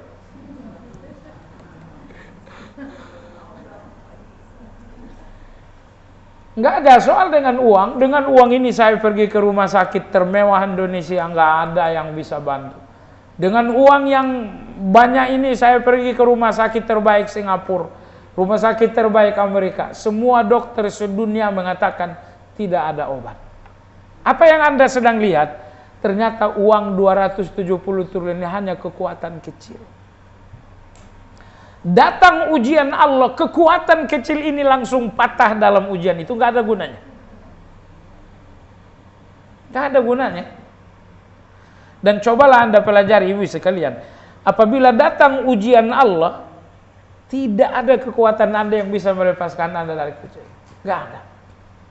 Makanya datangnya ujian berarti saatnya Anda mengadu kepada Allah. Jadi mohon maaf, orang-orang yang belum belajar, begitu ada ujian di tengah mereka, mereka berusaha melawan dengan harta, mereka berusaha melawan dengan jabatan. Allahu Akbar, katakan, ini ujian. Ujian ini akan mengalahkan dan mematahkan segala-galanya. Karena di dalam ujian ini kamu hanya selamat dengan kekuatan Allah Subhanahu wa Ta'ala. Baiklah jamaah sekalian, ulama-ulama kita berpesan, ujian yang mengembalikan kalian kepada Allah lebih menguntungkan daripada nikmat-nikmat yang justru menjauhkan kalian dari Allah. ujian yang mengembalikan Anda kepada Allah lebih baik daripada nikmat-nikmat yang justru menjauhkan dari Allah Azza wa Jalla. Nah, ibu yang saya hormati, Allah itu ngasih kebutuhan Anda atau ngasih keinginan Anda? Iya. Allah itu maha bijaksana. Tidak pernah Allah salah dalam memberi. Kita kurang berpikir saja. Ternyata Allah Azza wa Jalla memberi kebutuhan kita dan bukan keinginan kita. Sakit itu kita nggak ingin, tapi kita butuh. Kesulitan hidup itu kita nggak ingin, tapi kita butuh. Kenapa? Kalau tidak ada ujian, hati ini bengkak dengan takabur. Makanya datang ujian, kita dihempas ke bawah, agar kita nggak terlalu tinggi-tinggi. Datang lagi ujian, kita dibanting lagi ke bawah, agar kita nggak tinggi-tinggi. Kalau ujian-ujian ini tidak datang, kita semua akan menjadi orang yang sombong. Tapi coba lihat, datanglah ujian. Begitu ujian datang, kawan saya, udah kamu saya bantu. Datang orang kedua, saya bantu. Banyak bantuan yang datang, akhirnya saya pun sadar tanpa orang lain saya bukan siapa-siapa. Tawaduk saya, rendah hati saya terbangun dengan ujian itu. Baik. Lalu di sini Imam Abu Abdurrahman mengatakan, aib diri nomor 2 selalu menyandarkan ujian kepada manusia. Saya disakiti seseorang, yang pertama kali saya lakukan adalah lapor kepada polisi. Yang pertama kali saya lakukan adalah menyewa pengacara. Allahu Akbar, ini orang yang tertipu. Emangnya salah? Tidak salah. Laporkan ke polisi, laporkan ke pengacara, tidak salah. Tapi jangan salah. Anda jangan salah, Anda jangan lata, Anda jangan ceroboh. Dalam segala kesulitan, yang pertama kali adalah tempuhlah jalan yang memberikan Anda ibadah. Sekali lagi, di setiap kesulitan, sebelum Anda mengetuk pintu manusia, yang pertama kali Anda lakukan, ketuklah pintu Allah terlebih dahulu. Ketuk pintu Allah terlebih dahulu. Maka hari ini Anda dizalimi oleh manusia, jangan langsung loncat ke pintu pengacara. Jangan langsung ngebut ke kantor polisi. Yang pertama kali Anda lakukan, aku punya Allah Subhanahu wa ta'ala. Segera berlari ke depan Allah Azza wa Jalla. Lakukan salat 2 rakaat. Berdoa kepada Allah, Allahumma la haula wa la quwata illa bika. Ya Allah, hari ini enggak ada kekuatan kecuali kekuatan. Ya Allah, hari ini kekuatanku telah telah hancur dengan ujian ini. Ya Allah, kekuatanmu tidak pernah kalah, keperkasaanmu tidak pernah patah, kasih sayangmu mengalahkan segala cinta. Ya Allah, bantulah, ya Allah tolonglah. La ilaha illa anta subhanaka inni kuntu minadh dhalimin. La ilaha illa anta subhanaka inni kuntu minadh dhalimin. Saya katakan ibu sekalian, kalau pintu Allah inilah langkah pertama Anda, pintu-pintu lain akan berhasil. Pintu-pintu lain akan berhasil. Jadi jangan Anda tumpahkan kesungguhan Anda di pintu-pintu manusia. Di pintu Allah Anda nggak melakukan apa-apa. Makanya nggak salah Anda lapor polisi, nggak salah Anda undang pengacara. Tapi pengacara dan polisi ini di langkah yang ke-10. Langkah pertama adalah Allah, langkah kedua adalah Allah, langkah ketiga, keempat, terakhir adalah ini semua manusia. Terakhir ini adalah manusia semua. Saya lihat Imam Ibnu Qayyim itu punya catatan betul-betul emas banget. Catatan emas. Kata Imam Ibnu Qayyim begini, terkadang Allah kirimkan seseorang ujian pahit sekali dan dia pun menangis. Tapi Allah berikan taufik untuk menumpahkan air mata itu di depan Allah. Begitu air mata itu dia tumpahkan di depan Allah, tiba-tiba dia merasakan manisnya munajat, sehingga pahitnya ujian jadi hilang. Ini ibu sekalian, pengalaman yang sangat halus. Anda pasti pernah mengalami hal ini. Dan inilah indahnya musibah, indahnya ujian. Allah berikan Anda musibah, pahit sekali musibah ini, tapi Allah berikan taufik untuk Anda menumpahkan air mata itu di depan Allah. Maka mulailah Anda berdoa, ya Allah. Mulailah Anda memanggil-manggil Allah dengan suara patah-patah Anda, dengan air mata yang mulai Anda teteskan di depan Allah. Kata Ibnu Qayyim, begitu Anda munajatkan ujian Anda di depan Allah, Anda mengadu dengan air mata Anda di depan Allah, kata Ibnu Qayyim, demi Allah, akan Allah berikan Anda manisnya mengadu kepada Allah, sehingga pahitnya ujian itu betul-betul hilang. Anda selesai munajat, Anda selesai mengadu, Anda selesai berdoa, tiba-tiba hati ini lebih lapang dari dunia dan isinya. Lapang dunia, lebih lapang dari dunia dan isinya, sehingga Anda cari di mana ujian saya, ujian Anda udah hilang, udah nggak nampak lagi. Tadi ujian itu besar karena Anda di dalam ruangan yang sempit. Tapi begitu Anda berdoa kepada Allah, Anda seolah berada di ruangan yang sangat luas, lebih luas dari dunia, sehingga Anda nggak melihat lagi ujian Anda itu. Wah, sekalian yang saya hormati, apa yang dicatatkan Ibnu Qayyim ini bagus sekali. Inilah ternyata yang Allah inginkan untuk Anda dalam ujian itu, agar Anda mengadu kepada Allah, menangis di depan Allah, bersimpuh di depan Allah. Dan ketika ini terjadi, lezatnya mengadu, manisnya bersimpuh, syahdunya berdoa, ini akan membuat ujian-ujian tadi menjadi hilang, menjadi kecil. Ini akan terjadi bagi orang yang sungguh-sungguh mengadu kepada Allah Azza wa Jalla. Ya, baik ibu sekalian yang saya hormati, ini soal ujian. Jadi maka kalau sudah datang ujian Allah, jangan buru-buru mencari manusia. Kalau datang ujian Allah, kemana nomor satu? Kemana nomor satu? Pergilah kepada Allah. Misalnya Anda dikhianati, entah siapapun yang mengkhianati Anda, tidak usah berlari kepada manusia. Berlari kepada manusia itu nomor kesekian. Tapi yang pertama, berlarilah di depan Allah. Ya Allah, la ilaha illa anta subhanak. Ya Allah, la haula wa la quwata illa billah. Ya Allah, antar rahman wa antar rahim. Baik.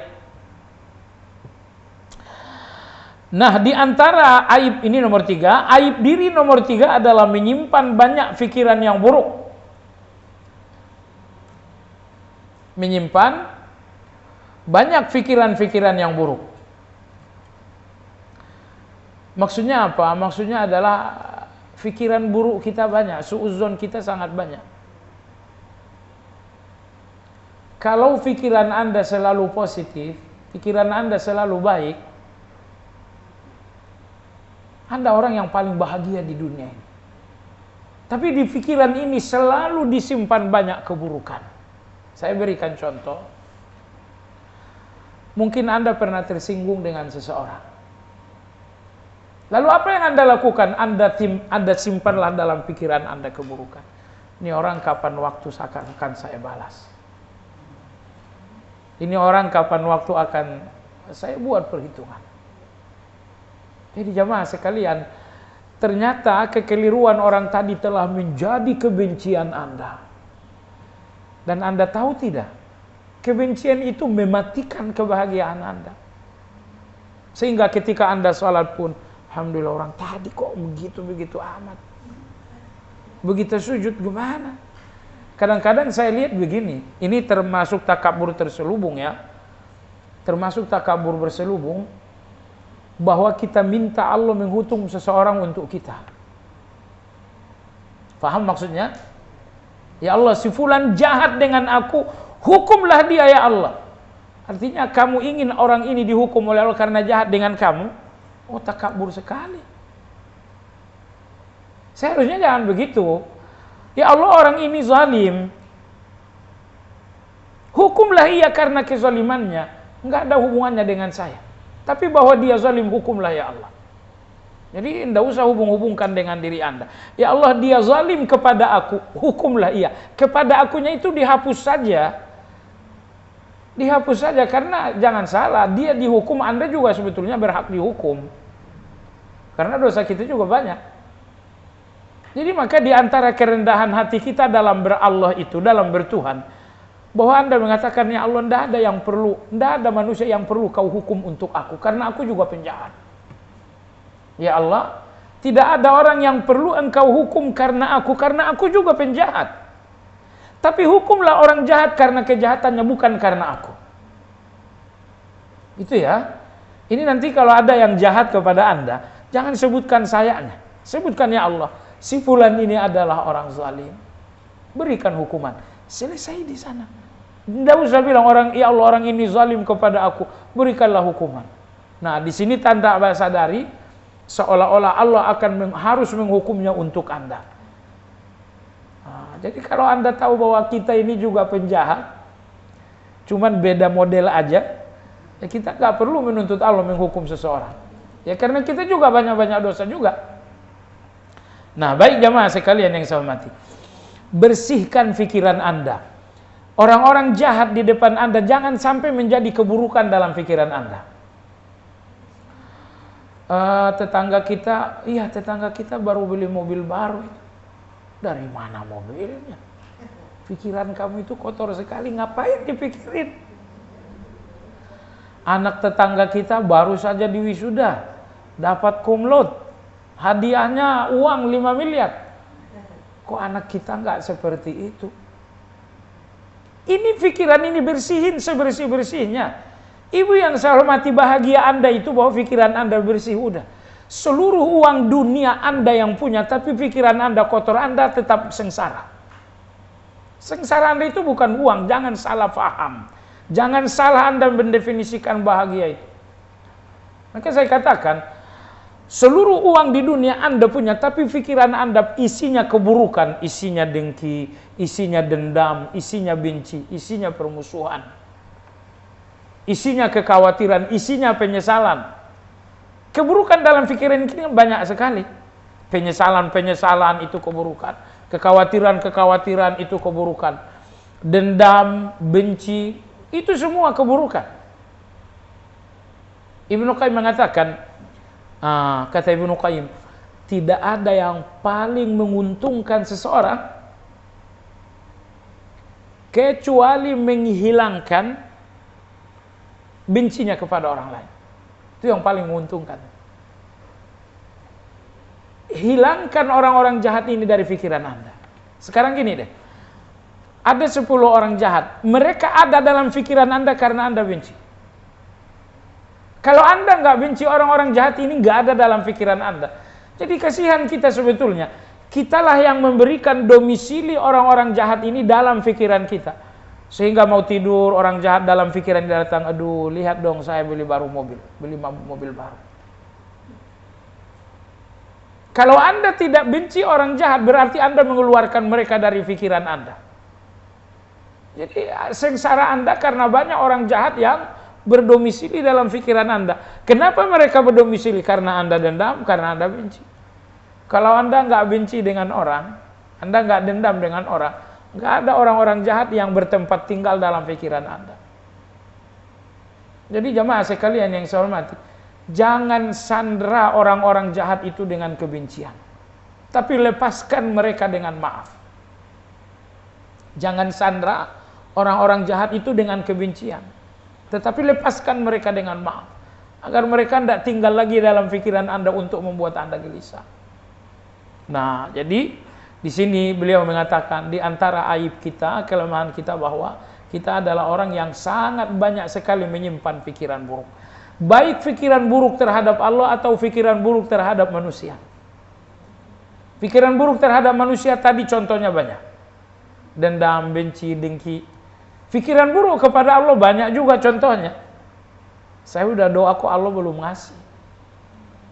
Saya rasa-rasanya beribadah tapi ujian ini kok datang lagi. Ini taubat saya Allah terima enggak sih? Kok kayaknya, nah, pikiran-pikiran buruk. Iyalah ibu-ibu sekalian yang saya hormati, insya Allah sampai di sini dulu. Jadi ada 24, selesai 3. Aduh.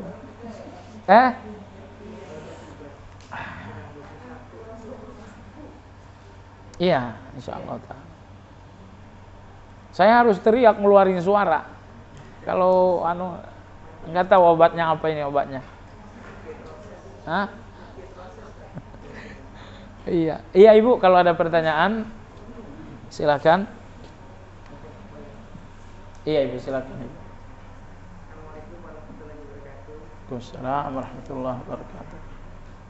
Kalau dengar kajian dan nasihat Ustaz, hati terasa tenang. Tapi kalau kita kembali kepada kehidupan saja, di mana kita sedang menerima ujian, itu nggak mudah kan untuk melaksanakan itu. Terutama ujian yang sangat berat. Saya mau tanya, apakah benar saya pernah mendengar bahwa Allah akan menguji kita pada yang terlalu kita cintai? Itu berasal dari mana? Hadis atau apa? Yang kedua kan, yang nomor dua tadi sering menyadarkan ujian kepada karena kita tidak pede bahwa kita nomor satu tak yakin dengan keselamatan dan dosa yang berlimpah akan diampuni. Kita kadang-kadang waktu berdoa itu kan, kita kadang beratnya ujian itu nggak bilang ya Allah ujian kita ini, tapi jatuhnya tuh tolong. Jadi kita bahkan nggak bisa mengungkapkan apa ujian kita. Kalau itu bisa nggak kan? Jadi kita nggak sebutkan apa ujian kita itu, hanya tolong. Iya, iya. Iya, Ibu yang saya hormati, kebenaran ini sebagai ilmu mudah untuk dipelajari. Tapi kebenaran ini sebagai amal itu sangat berat. Makanya memindahkan ilmu menjadi amal butuh bantuan Allah yang bernama taufik. Kalau Allah tidak berikan taufik, ilmu itu nggak akan jadi amal. Ini pembicaraan kita hari ini semuanya berat sekali. Ya, poin pertama, poin kedua, poin ketiga. Kalaulah kita harus hidup sesuai dengan pelajaran itu berat. Kenapa berat? Karena taufik Allah ya. Kalau Allah nggak ada taufik semuanya jadi berat. Nah makanya kita harus selalu minta taufik. Minta taufik kepada Allah Azza wa Jalla. Lalu tadi ditanyakan, benarkah ujian Allah itu selalu datang di titik-titik cinta kita? Jawabannya benar. Dalilnya mana? 186 dalam surat Ali Imran. 186 dalam surat Ali Imran.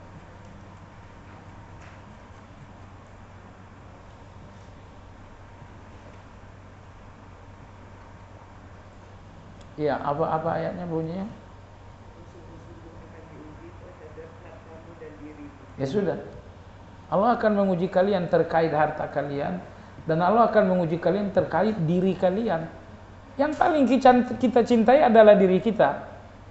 Dan yang paling kita cintai setelah diri kita adalah harta kita. Anak-anak, kita mencintai anak-anak karena diri kita juga. Kan? Ini anak-anak nih. Kenapa Anda mencintai anak? Ya karena diri Anda. Saya cinta anak ya karena dia bagian dari saya. Istri kita cinta ya karena dia adalah bagian dari diri saya. Saudara saya cinta ya karena mereka bagian dari diri saya. Maka Allah dalam ayat ini mengatakan, kalian akan diuji dalam kekayaan kalian, kalian akan diuji dalam diri kalian. Diri kalian dan semua yang ada hubungannya dengan diri kalian. Anak kalian bagian dari diri kalian, istri kalian bagian dari diri kalian. Maka apa yang menjadi diri kalian dan apa yang menjadi bagian diri kalian itu ujian Allah Subhanahu wa taala. Baik. Jadi ayat ini menegaskan bahwa memang Allah akan menguji seseorang pada hal-hal yang betul-betul ia cintai.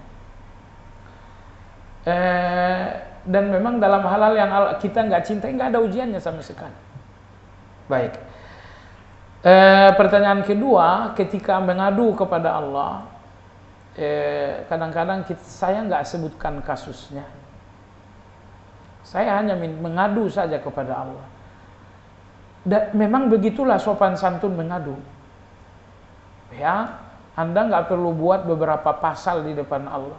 Ya Allah si fulan pasal pertama begini, pasal kedua enggak. Allah udah tahu semuanya. Allah tahu melebihi apa yang Anda tahu. Tugas Anda cuma melapor kepada Allah. Dan bahasa melapornya pun gampang. Oke, saya mau nanya, ibu kalau mau melaporkan orang jahat kepada Allah, ibu laporannya ngomong apa? La haula wa la quwata illa billah. Atau la ilaha illa anta subhanaka inni kuntu minadh zalimin. Apalagi ya hayyu ya qayyum birahmatika astaghits. Apalagi hasbiyallah wa ni'mal wakil, ni'mal maula wa ni'man nasir. Nah, jadi cara mengadunya begitu saja. Kalau mau berdoa, misalnya seperti doanya Nabi Nabi Nuh, ya, Nabi Nuh alaihissalam mengatakan, Rabb wa anni maghlubun fantasir. Dalam surat Al-Qamar ayat yang ke-10. Fada'a rabbahu anni maghlubun fantasir. Maka Nabi Nuh berdoa kepada Allah, ya Allah, aku telah kalah, berikanlah pertolonganmu. Surat Al-Qamar ayat yang ke-10. Tapi Al-Qamar ayat 10 itu dari anni, jangan dari awal. Rabbahu ganti dengan Rabbi. Rabbi inni, bukan anni ya. Kalau Anda dalam doa, redaksinya dirubah. Rabbi inni maghlubun fantasir. Ya Allah, aku sudah kalah. Fantasir, berikan aku pertolongan. Nah, baik. Jadi apa yang ditanyakan tadi benar, dalam mengadukan masalah kepada Allah cukup gunakan bahasa yang global saja. Iya, pertanyaan pertama. Sekarang pertanyaan kedua, silakan. Iya, Ibu, silakan.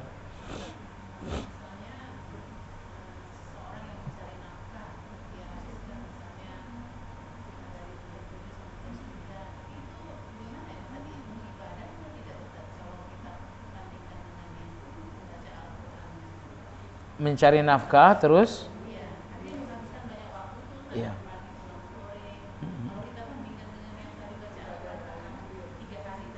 Iya, Ibu. Iya, orang yang nyari nafkah, dalam agama kita itu ada konsep niat. Oke. Niat ini perlu untuk tindakan-tindakan yang multitafsir. Begitu ada satu perilaku yang multitafsir, perlu ada niat. Baik, contoh, Anda salat 2 rakaat, itu multitafsir. Apakah itu duha atau qobliyah? Ataukah itu salat sunnah wudu? Multitafsir kan? Karena multitafsir maka perlu niat. Baik. Termasuk bekerja, mencari nafkah, itu juga multitafsir. Apakah ini nyari uang, bikin rumah, jalan-jalan ke luar negeri, ataukah ini nyari uang untuk nafkah keluarga, nyari uang untuk haji, nyari uang untuk umrah, nyari uang untuk sedekah. Jadi profesi, bekerja, berdagang, ini multitafsir. Ini multitafsir. Si fulan bekerja buat apa? Ya saya nyari uang, pengen jalan-jalan ke Tokyo. Oke. Kawannya ditanya, kamu bekerja nyari uang? Iya. Buat apa? Saya mau umroh bulan besok. Mereka bekerja, pekerjaannya pun sama, bagiannya pun sama, tapi yang satu untuk jalan-jalan, yang satu untuk umroh. Maka pekerjaan ini multitafsir. Semua yang multitafsir perlu niat. Perlu niat. Maka saya pergi bekerja, begitu saya niatkan ibadah, maka dia ibadah. Tapi kalau saya nggak niatkan ibadah, maka bekerja ini tidak bernilai ibadah. Nah, jadi siapapun yang bekerja keluar rumah, itu dari rumah luruskan dulu niatnya. Saya akan pergi kerja, saya akan berbisnis, saya akan melanjutkan profesi. Tujuan pertama saya adalah ibadah. Oke. Tapi itu global itu. Ibadah apa yang ingin kamu lakukan? Dengan penghasilan, ibadah pertama adalah memenuhi kebutuhan keluarga, sandang pangan pangan. Ibadah kedua nanti hasilnya buat sedekah, bantu ayah saya, bantu abang saya, bantu sepupu saya. Apalagi niat ibadah berikutnya, saya ingin nabung untuk nyembelih korban. Apalagi ternyata dari gaji ini pos-pos ibadahnya udah ada. Jadi biasakan jangan niat global aja. Saya pergi kerja dengan niat ibadah, itu global banget. Usahakan agar niat ibadah itu lebih rinci. Ya, penghasilan saya misalnya 10 juta, sekian juta ibadah saya dalam bentuk kebutuhan keluarga. Sekian ratus ribu ini tabungan untuk korban. Sekian lagi untuk membantu keponakan saya yang sedang sekolah. Jadi sehingga walaupun Anda bekerja, anggap misalnya 12 jam Anda bekerja, 14 jam atau 15 jam karena lembur, tapi ini dengan niat-niat ibadah tadi, 15 jam Anda itu semuanya ibadah di depan Allah Azza wa Jalla. Jadi ibu yang saya hormati gini, kenapa saya katakan niat kerja itu harus ibadah, dalam niat kerja harus dirinci begini. Saya bekerja. Apa niat ibadah kamu dalam pekerjaan? Dengan gaji saya penuhi kebutuhan keluarga. Ibadah kan? Oke. Tapi datang Mas Rizky ini misalnya, saya bekerja untuk kebutuhan keluarga, saya bekerja tabungan korban, saya bekerja tabungan umroh, saya bekerja ngebantu keponakan untuk sekolah. Niat ibadahnya 4, niat ibadah saya cuma 1. Siapa yang paling beruntung dalam hal ini? Mas Rizky lebih banyak untung. Karena dalam bekerja itu niat ibadahnya ada 4. Kalau saya niat ibadah saya cuma 1. Ibu sekalian, kebaikan itu kalau dalam bentuk kemampuan Anda pasti terbatas. Kemampuan Anda terbatas. Tapi kalau kebaikan itu dalam bentuk niat, Anda nggak punya keterbatasan sama sekali. Paham maksudnya? Kemampuan Anda untuk kebaikan terbatas, betul? Tapi meniatkan kebaikan itu Anda terbatas? Enggak. Niat itu hati. Sehingga Anda nggak ada keterbatasan, niatkan kebaikan 100.000. Nggak ada. Tapi kalau saya bilang, kamu pergi umroh ya, sorry saya nggak ada uang. Itu keterbatasan Anda. Tapi kalau saya bilang, niatkan umroh, oke saya niat umroh. Makanya ibu sekalian yang saya hormati, kalau ibadah Anda nunggu kemampuan, kasihan Anda fakir miskin dalam ibadah ini. Tapi kalau ibadah ini, sebelum ada kemampuan Anda sudah berniat duluan, ya Allah, Anda orang kaya banget. Makanya dalam pekerjaan tadi saya bilang, kalau niat bekerjanya hanya untuk nafkah keluarga, berarti nilai ibadahnya cuma 1. Tapi kalau nilai ibadahnya misalnya untuk keluarga, saya juga pengen nabung umroh, saya juga pengen nabung korban, saya juga pengen nabung haji bawa keluarga, saya juga pengen membantu keponakan-keponakan yang lagi sekolah. Sudah berapa niat ibadah Anda itu? La haula wala quwata illa billah. Jamaah sekalian, usahakan menjadi orang kaya dalam kebaikan dengan menggunakan niat. Jangan dengan menggunakan kemampuan.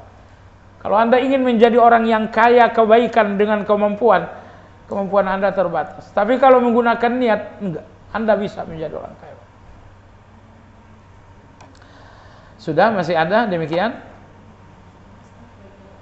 Iya, Ibu. Assalamualaikum.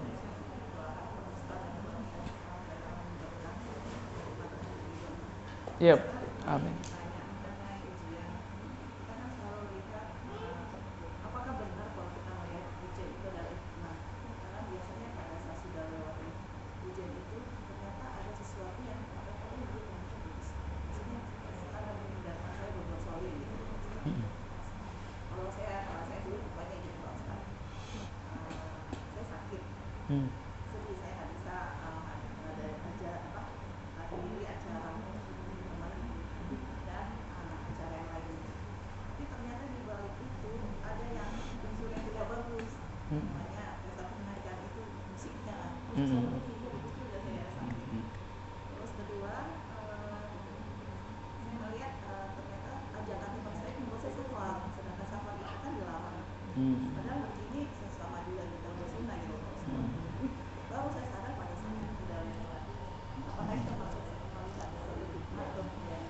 Iya. Ya, memang betul ya. Betul sekali.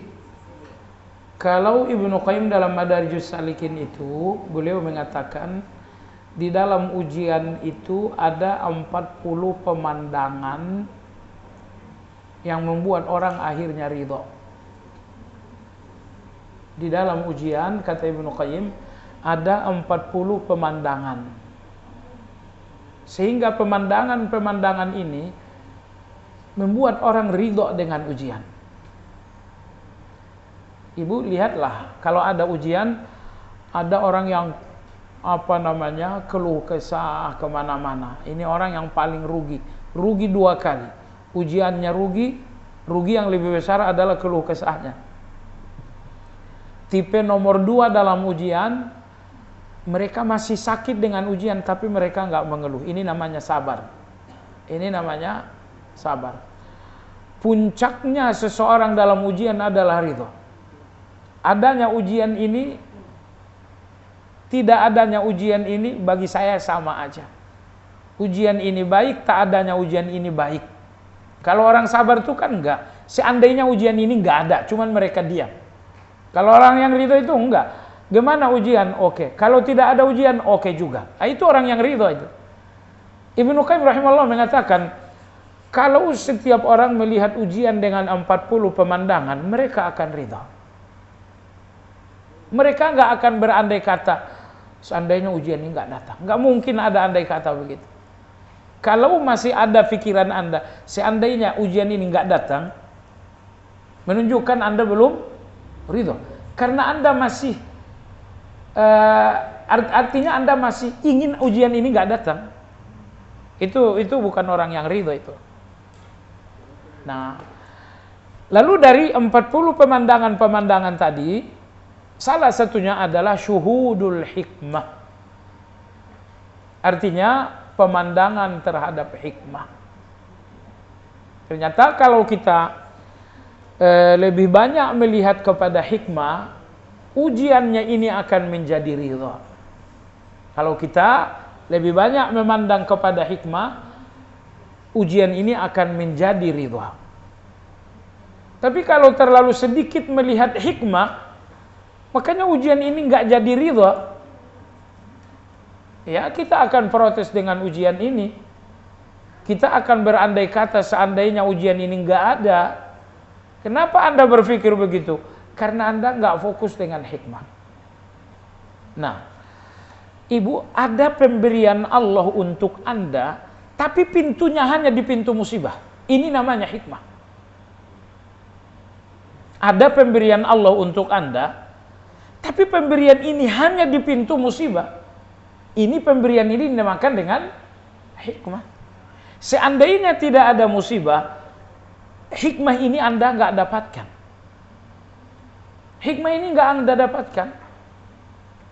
Contoh, Nabi Yusuf itu kalau tidak ada musibah, dia akan tetap menjadi anak manja di pangkuan ayahandanya Yakub. Tapi datang musibah, dia dibuang. Dari sumur tua, ujian kedua, dia dijual belikan. Itu cara Allah, musibah itulah cara Allah mengantarkan Yusuf ke kursi kekuasaan Mesir. Kalau tidak ada ujian, nggak mungkin dia jadi penguasa di Mesir. Nah, Anda bayangkan kalau Allah tidak menguji Nabi Yusuf, mungkinkah dia jadi menteri? Tidak mungkin, jamaah sekalian. Tidak mungkin. Nabi Musa melakukan pembunuhan di Mesir tanpa sengaja. Akhirnya dia jadi buron. Larilah dia ke Madian. Ya Allah, menderita sekali.